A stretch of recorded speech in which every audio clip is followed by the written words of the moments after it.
자, 은혜의 찬양 아주 감사합니다. 저는 늘 우리 시온성가대 자랑하고 싶고요. 특히 우리 시온성가대의 그 솔리스트 어디에서나 막 자랑하고 싶은데 제 DNA는요, 그 옛날 우리 아버지 때의 그런 그 DNA 있잖아요. 자랑을 해도 대놓고 자랑하지 않는 이런 게 있어가지고 제가 자랑하고 싶어도 좀 자랑을 굉장히 좀 절제하는 편입니다. 오늘 우리 그 솔리스트 정말 아주 은혜롭게 또한 시온성가대 찬양 너무나 은혜로웠습니다. 다시 한번 큰 박수 한번 해주시기 바랍니다.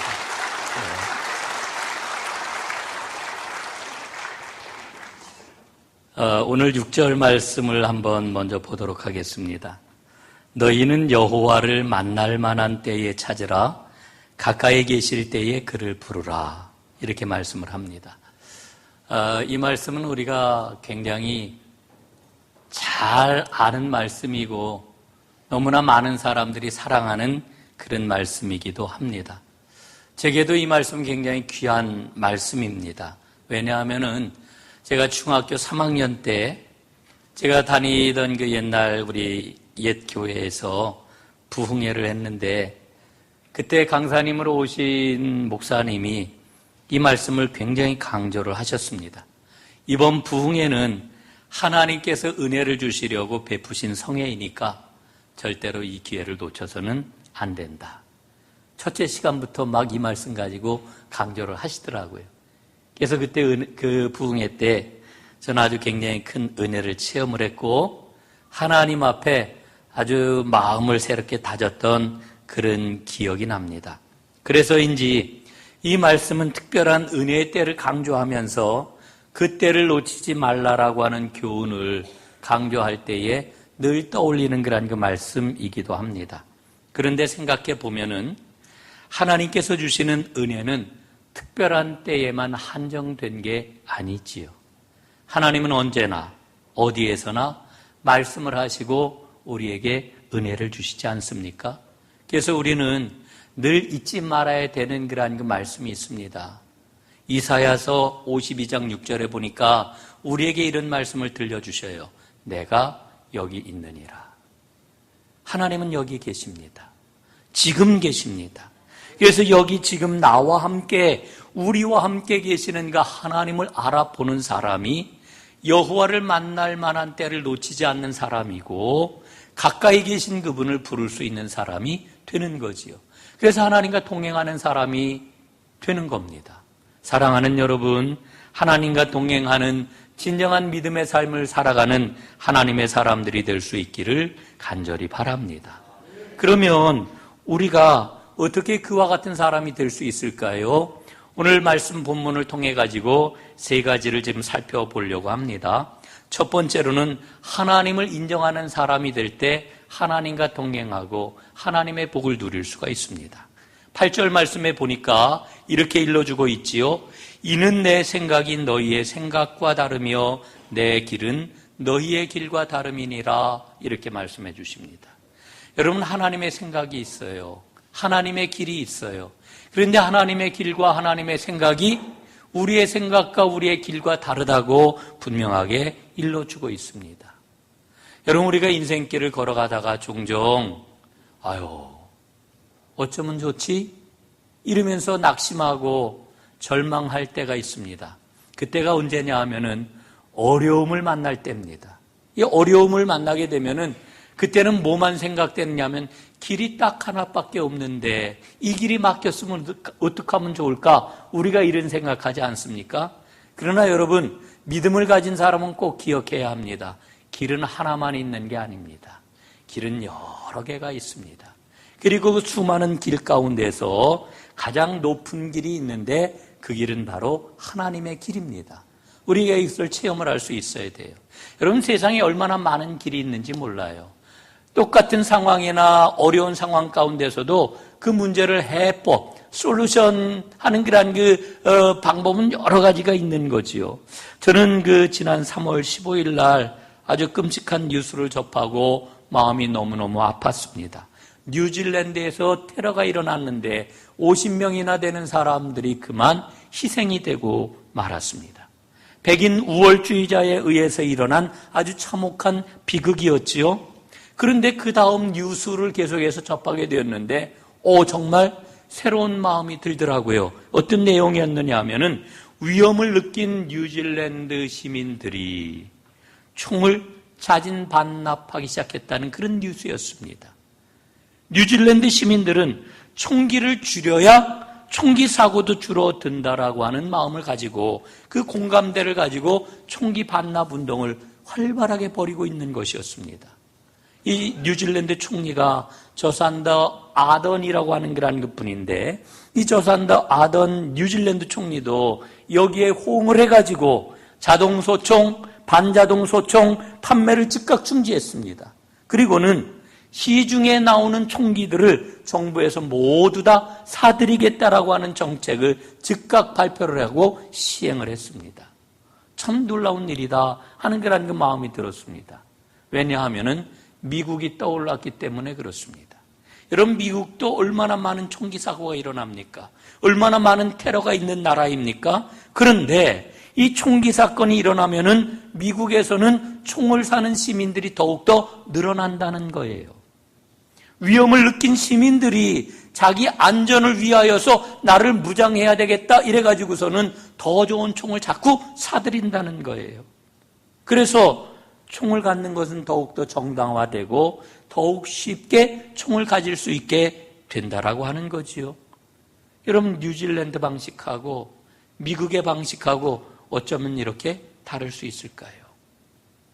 저는 이 뉴질랜드 사람들이 개인이 총을 갖는 것을 어렵게 만들자, 그래서 사회를 더욱더 근본적으로 안전하게 만들자라고 하는 이런 생각을 갖는 것을 굉장히 공감합니다. 그리고 그 생각이 그 사회에 광범위하게 퍼져나가고 있는 것을 주목을 하게 됩니다. 총이 없으면은 불안함을 느끼는 이 사회적인 분위기는 미국이나 뉴질랜드나 큰 차이가 없다고 하는 그런 이야기를 들었습니다. 그런데 미국 사람들은 총을 더 쉽게, 더 많이 가짐으로 자신을 방어해야 된다라고 하는 길을 선택을 하고, 뉴질랜드 사람들은 총을 내려놓는 것을 선택을 하고 길이 다른 것을 보게 되는 거지요. 여러분, 우리에게는 정말로 수많은 길이 있어요. 똑같은 상황 속에서 선택할 수 있는 길이 여러 개가 있어요. 그런데 여러분, 다시 한번 말씀을 드리지만은 그 수많은 길과 삶의 방식 가운데서 가장 높은 길이 바로 하나님의 길이라고 하는 것을 우리가 잊지 말아야 합니다. 여러분, 그 하나님의 길을 우리가 어떻게 걸어갈 수 있을까요? 하나님의 길로 우리가 어떻게 다가갈 수 있을까요? 하나님 말씀에 답이 있습니다. 하나님의 말씀 속에는 주님의 생각이 담겨 있고 하나님의 말씀 속에는 주님의 길이 담겨 있습니다. 그런데 그 길은 우리의 길과 달라요. 우리의 생각과 달라요. 인간이 갖고 있는 상상력, 인간이 갖고 있는 능력을 훨씬 넘어서는 것입니다. 여러분, 오늘 이 말씀을 어떤 분은 종종 오해를 하기도 해요. 그러니까 하나님의 계획을 알 수 있다는 것은 불가능해. 하나님의 길을 아는 것은 불가능해. 이렇게 생각을 할 수 있습니다. 여러분, 하나님이 그런 의도를 가지고 이 말씀을 우리에게 주신 게 아니에요. 여러분, 본문 배경을 한번 생각을 해 보십시오. 오늘 우리가 읽고 있는 이사야 55장은 제2 이사야서의 결론입니다. 바벨론 포로로 이스라엘 백성들이 끌려왔는데 그런 이스라엘을 향하여 주시는 하나님 약속의 말씀이에요. 은혜와 축복을 베푸시겠다라고 하는 하나님 초청의 말씀이에요.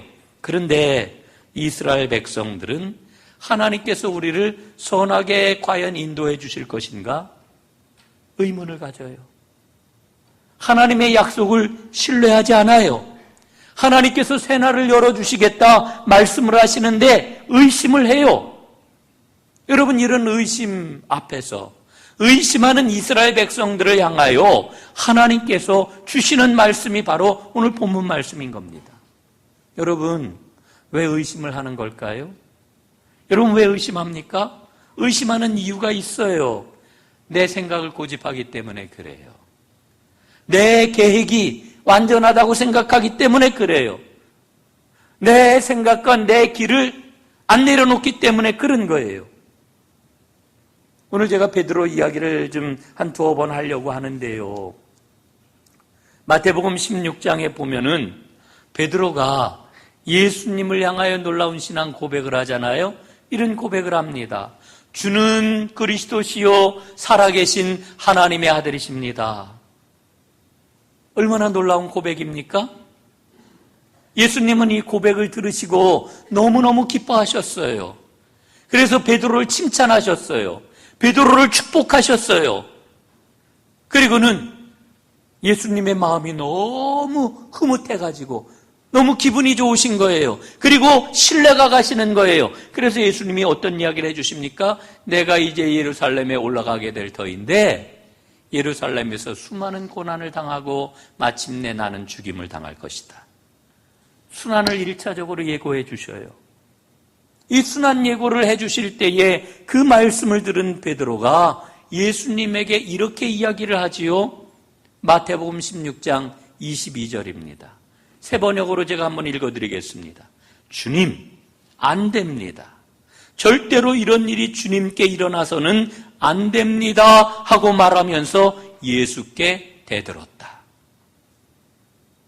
여러분, 제가 오늘 세 번역으로 여러분에게 읽어드리는 이유가 있어요. 그때 보니까 베드로가 예수님께 어떻게 했다고요? 대들었대. 베드로가 예수님께 대들었어요.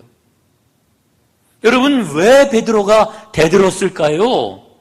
대들은 이유가 있습니다. 자신의 생각을 앞세웠기 때문이에요. 자신의 생각이 옳다고 생각했기 때문이에요. 그런 베드로를 향해서 예수님 말씀하시지요. 내가 하나님의 일을 생각하지 않고 사람의 일만 생각하는구나. 여러분, 나 자신의 생각을 앞세우면은 절대로 주님께서 주시는 은혜와 복을 나의 것으로 삼을 수 없습니다. 내 생각을 앞세우면 주님께 책망받을 수밖에 없습니다. 여러분, 하나님을 인정하지 않는 사람은요, 하나님 말씀에 대해서 어떤 생각을 갖고 있는지 아세요? 이런 생각을 갖고 있어요. 하나님 말씀은 그 수준이 너무너무 높기 때문에 나는 결코 그 말씀대로 살 수 없어. 이런 생각을 해요. 아니, 그거는 특별한 사람들이나 따를 수 있는 거지. 모도를 나무는 쳐다보지도 말랬는데 결코 하나님의 말씀대로 사는 것은 내가 올라갈 수 있는 게 아니야. 이러고서 포기를 하는 거예요. 여러분, 정말 그럴까요? 여러분, 하나님께서는 그런 우리의 마음을 아시고 이렇게 우리에게 일러주고 계셔요. 신명기 30장 14절입니다. 오직 그 말씀이 내게 매우 가까워서 내 입에 있으며 내 마음에 있은즉 내가 이를 행할 수 있느니라. 한번 우리 마음에 새긴다 생각하시고 함께 읽어보실까요? 한번 읽어보겠습니다. 시작. 오직 그 말씀이 내게 매우 가까워서 내 입에 있으며 내 마음에 있은즉 내가 이를 행할 수 있느니라. 아멘. 여러분, 하나님의 말씀은 우리의 입에 있고 우리의 마음에 있대요. 하나님이 그렇게 주셨대요. 그래서 이 말씀을 따라 사는 것은 결코 어렵지 않다고 우리 하나님 말씀해 주시는 거예요. 여러분, 이를 행할 수 있느니라 하는 이 말씀이 여러분의 삶 가운데 이루어지기를 주님의 이름으로 축복합니다. 여러분, 그 하가이 연구소라고 있어요. 이 하가이 연구소는 제3세계 복음화를 위해서 아주 오랫동안 기독교 리더들을 훈련해 온 아주 귀한 연구소입니다. 존 H. 하가이 박사라고 하는 분이 이 연구소를 세웠는데요. 근데 이 하가이 박사에게는 아들이 하나 있었습니다. 근데 이 아들이 태어날 때 이 정신이 조금 부족한 정신지체아로 태어나고 말았어요. 정신지체를 가진 그런 아들이 태어났으니 여러분 어려서부터 이 아버지가 얼마나 그 아들을 위해서 기도했겠습니까? 기도할 때마다 눈물을 흘리며 하나님 앞에 간절히 기도합니다. 근데 이 아이가요, 그 정신지체를 갖고 있지만 하나님 앞에 예배 드리는 것을 너무 좋아하는 거예요. 그래서 주일이면은 휠체어를 타고서 아버지가 설교하는 교회에 나와가지고 자리에 딱 앉아가지고 아버지 설교를 들으면서 너무너무 기뻐하고 하나님께 찬양을 하고 이러는 거예요. 너무나 아주 귀한 그런 그 은혜의 나날이었죠. 그런데 이 아들이 22살 되던 해에 그만 세상을 떠나고 말았어요. 갑작스럽게 세상을 떠난 그 아들을 놓고 이 하가이 박사는요, 너무 실망하고 너무나 낙심을 했습니다. 하나님께서 맡겨주신 사역도 다 내려놓고 모든 것을 포기하고 싶은 그런 그 마음이 그의 마음을 뒤덮었습니다. 꼼짝도 하지 못하고 움직이도 못하고 여러 날을 지내고 있었는데 한 친구가 권유를 합니다. 이복의 하가이 박사, 그러지 말고 이번에 아프리카, 아시아를 돌아보는 이와 같은 그러한 그 순방 그러한 그 여행이 있는데 거기를 한번 다녀오면 어떻겠는가? 그 청을 받아가지고 아시아와 아프리카를 돌아보는 이와 같은 여행을 하게 되었습니다. 그런데 미국 땅만 살던 이 하가이 박사, 아시아와 아프리카의 그 오지를 돌아다니면서 엄청난 충격을 받으며 하나님 앞에 회개를 합니다. 비참하게 살아가는 수많은 사람들, 비참하게 죽어가는 수많은 사람들, 질병과 내전으로 고통받는 그와 같은 사람들을 보면서 그 마음속에 내 아들은 하나님의 부르심을 받고 천국으로 갔지만 이제 하나님께서는 나에게 그 아들의 죽음을 통해 가지고 아프리카의 저 사람들을 만날 수 있는 은혜를 주셨구나. 이제 남은 생에 저들을 섬기며 살아야 되겠구나. 이리고서는 돌아와서 제3세계의 복음을 어떻게 힘있게 구체적으로 전해야 할지 연구소를 조지아주 아틀랜타에다 세우게 됩니다. 세워진 게 하가이 연구소예요. 그러면서 이분은 이런 이야기를 합니다. 누구든지 어려운 상황만을 바라보면 낙심하며 절망할 수밖에 없지만 하나님을 향한 마음을 붙잡고 하나님을 향하여 자신을 온전히 내려놓을 때에 상한 마음은 치유되고 의미 있는 생명의 일을 감당하게 될 것이고 그 일은 많은 사람들에게 소망을 불러일으킬 겁니다. 여러분, 우리는 이와 같은 믿음의 삶을 사는 사람이지요. 오늘 하나님께서 말씀하셔요. 내 생각은 너희의 생각과 다르고 내 길은 너희의 길과 다름이니라. 여러분, 내 생각대로 사는 길에서 우리는 돌이켜야 합니다. 내 생각을 내려놓아야 합니다. 하나님의 생각을 받아들여야 됩니다. 이게 바로 하나님을 인정하는 겁니다. 하나님을 인정하게 될 때에 우리 삶 가운데 하나님의 역사는 아름답게 이루어질 것입니다.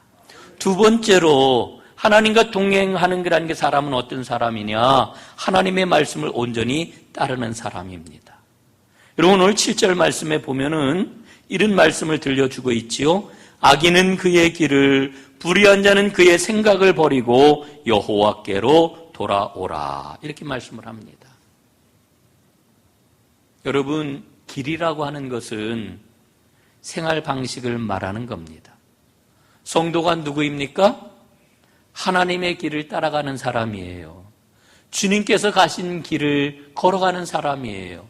이게 성도입니다. 여러분, 앞에서도 말씀을 드렸지만 본문에는 하나님의 생명과 사랑의 약속이 담겨 있어요. 그러나 이스라엘 백성들은 자신들의 생각에 사로잡혀가지고 하나님의 길을 걷지를 않아요. 여러분, 당시 이 끌려간 이스라엘 백성들에게 가장 영향력을 미치고 있는 게 무엇이었을까요? 아마도 바벨론의 권력이었을 겁니다. 또 그리고 이제 곧 들어서게 될 바사왕의 그런 그 권력이었을 것입니다. 그리고 그 권력 가운데서 살아가고 있는 당시 바벨론 사람들의 생활 양식, 삶의 양식이 그들에게 큰 영향력을 미쳤을 것입니다. 얼마나 힘이 커 보였겠어요. 거기에 비춰보면은 하나님의 사람이 일어나가지고 하나님의 말씀을 선포하고 약속을 주고 있는데, 여러분 그 약속하시는 그 말씀이 얼마나 별 볼 일 없게 보였겠어요. 여러분 그러지 않았을까요? 저는 그랬으리라고 생각을 해요. 에이, 저거 듣기 좋은 말씀인데 정말 그럴까? 그래서 이들은 하나님을 불신한 거예요.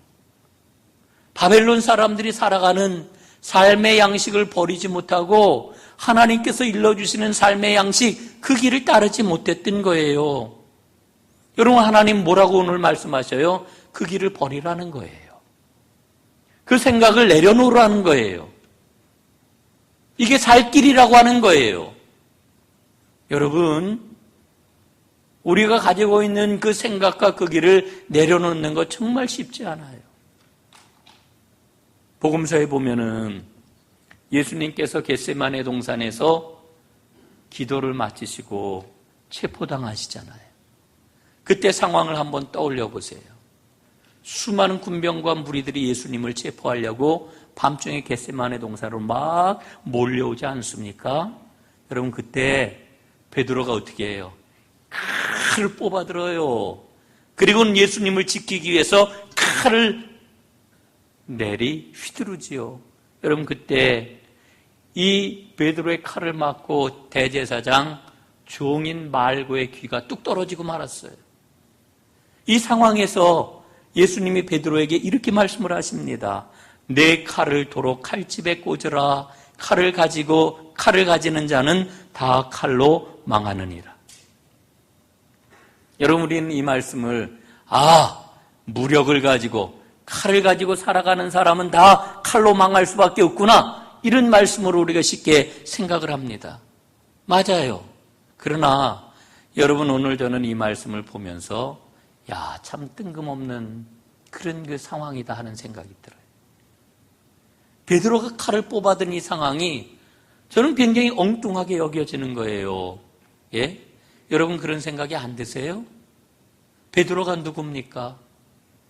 예수님의 12제자 가운데 으뜸제자예요. 수제자예요. 그런데 예수님의 수제자가 칼을 품고 다니다가 칼을 뽑아가지고 칼을 휘둘렀어요. 여러분 저는 이게 전혀 맞지 않는 그런 그 상황이라고 생각이 드는 거예요. 예? 여러분 예수님이 평소에 제자들에게 칼싸움을 시켰습니까? 예? 칼을 다루는 훈련을 시켰습니까? 아니잖아요. 그런데 베드로는 왜 칼을 품고 다녔던 걸까? 성서학자들은 이야기합니다. 베드로는 열심당원이었다, 젤럿당원이었다고 이야기를 해요. 여러분 이 열심당원들은 어떤 사람들입니까? 무력을 가지고 로마와 맞서서 그들을 제압하고 마침내 약속하신 메시아 왕국을 무력으로 이루어야 된다고 이렇게 믿고 살아가던 사람들이 열심당원이에요. 그리고 예수님의 12제자 가운데 적어도 4명 이상은 열심당원이었을 것이라고 이렇게 추정을 합니다. 여러분 그런데 베드로가 칼을 뽑아든 시점이 지금 어느 시점이에요? 예수님의 공생의 마지막 시점입니다. 예수님을 처음 만났을 때가 아니에요. 이제 예수님이 이 밤에 잡혀가시게 되면은 바로 십자가에 못 박혀 죽으시고 이 지상사역을 마무리해야 되는 마무리 시점이란 말이에요. 그런데도 지금 베드로가 칼을 지금까지 품고 있었고 그 칼을 버리지 않고 칼을 뽑아가지고 예수님을 보호하겠다고 칼을 휘두르고 있어요. 여러분 베드로가 품에 품고 있던 이 칼은 이제까지 베드로가 추구했던 삶의 길, 삶의 방식을 말하고 있는 겁니다. 그 칼을 뽑아 들었다라고 하는 것은 베드로가 지금까지 살아왔던 자신의 길과 방식을 포기하지 않았다라고 하는 것을 일러주고 있는 거지요. 여러분 그러니까 베드로는 물론이고 제자들이 3년 동안 예수님과 동고동락하면서 예수님을 따라 살아오긴 했지만 여러분 얼마나 많은 복음의 진리를 그들이 들었겠어요? 직접 예수님에게. 얼마나 수많은 기적과 이적을 보았겠어요? 그럼에도 불구하고 베드로는 자신이 갖고 있던 생각, 자신이 갖고 있던 길을 포기하지 않았어요. 여러분, 칼의 방식을 버려야 돼요. 세상 길을 내려놔야 돼요. 그게 예수님을 온전히 따르는 거예요. 하나님의 말씀을 받아들이는 거예요. 여러분, 베드로만 품에 칼이 있는 게 아니라 오늘 여러분과 저에게 여전히 세상 방식대로 살아가는 칼이 우리 안에 있지 않습니까? 여러분, 그 칼을 다 내려놓으세요. 그 방식을 내려놓으세요. 그래야 우리는 내가 여기 있느니라 하신 하나님과 동행할 수가 있는 겁니다. 마지막으로 살펴볼 것은 하나님과 동행하는 자에게 주시는 축복이 있습니다. 오늘 3절 말씀에 보니까요. 너희는 귀를 기울이고 내게로 나와 들으라. 그리하면 너희의 영혼이 살리라 말씀을 하십니다. 여러분, 하나님께서는 하나님께로 돌아오는 자에게 즐거움을 주시겠다 이렇게 말씀을 하셔요. 우리는 날마다 땀을 흘리면서 수고의 삶을 살아가지요. 왜? 인생의 즐거움과 행복을 얻기 위해서. 그런데 진정한 즐거움이 뭔지, 참된 배부름이 뭔지 우리는 잘 묻지를 않아요. 이게 진짜 즐거움일까? 이게 진짜 행복일까? 안 묻는다는 거지요. 유명한 그 유발 하라리라고 하는 작가가 있는데 이 사람이 쓴 사피엔스라고 하는 책이 있습니다. 유인원에서 사이보그 의학까지라고 하는 부제가 붙어있는 그런 그 책입니다. 유발 하라리는 이 책에서 고대 시대에 있었던 이집트에 있었던 피라미드에 대한 이야기를 들려줍니다. 여러분, 우리 피라미드 다 알잖아요. 엄청난 건축물 아닙니까? 이렇게 이야기를 해요. 고대 이집트의 엘리트들은 피라미드 건설을 위해서 삶을 바쳤다. 그런데 이집트의 피라미드 건설은 이집트 시대에 그친 것이 아니다. 오늘에 이르기까지 인간의 모든 역사 속에서 피라미드는 이름과 형태와 크기가 달라졌을 뿐 계속해서 건설되고 있다. 오늘날의 피라미드는 어떤 사람에게는 늘 푸른 잔디밭이 딸린 근사한 교회의 주택일 수 있고 또 어떤 사람에게는 전망이 끝내주는 고급 맨션의 꼭대기층일 수 있다. 그런데 피라미드를 세우도록 내 안에서 욕망하게 만드는 삶의 방식 자체를 의심하는 사람은 매우 드물다. 여러분, 얼마나 우리의 삶을 다시 한번 돌아보게 만드는 그런 이야기입니까? 오늘 하나님 말씀하셔요. 2절에 보니까요. 너희가 어찌하여 양식이 아닌 것을 위하여 은을 달아주며 배부르게 못할 것을 위하여 수고하느냐? 내게 듣고 들을지어다. 그리하면 너희가 좋은 것을 먹을 것이며 기름진 것으로 즐거움을 얻으리라. 여러분, 우리의 수고가 진정한 양식을 얻기 위한 것입니까? 오늘 우리의 땀 흘림이 참된 즐거움을 얻기 위한 것입니까? 돌아보라는 거예요. 여러분, 신풍섬유라고 있어요. 섬유, 그러니까 아주 철진한 옛 산업을 떠올리게 하잖아요. 이 신풍섬유를 경영하는 윤상배 사장님이 있는데 장로님이셔요.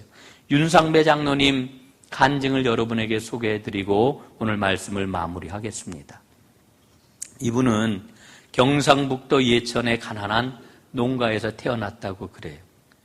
어릴 적에 친구를 따라서 교회를 다녔어요. 교회 가니까요, 선물도 주지요, 학용품도 주지요, 먹을 것도 주지요. 너무너무 좋았어요. 그래서 어렸을 때 교회를 다녔던 거예요.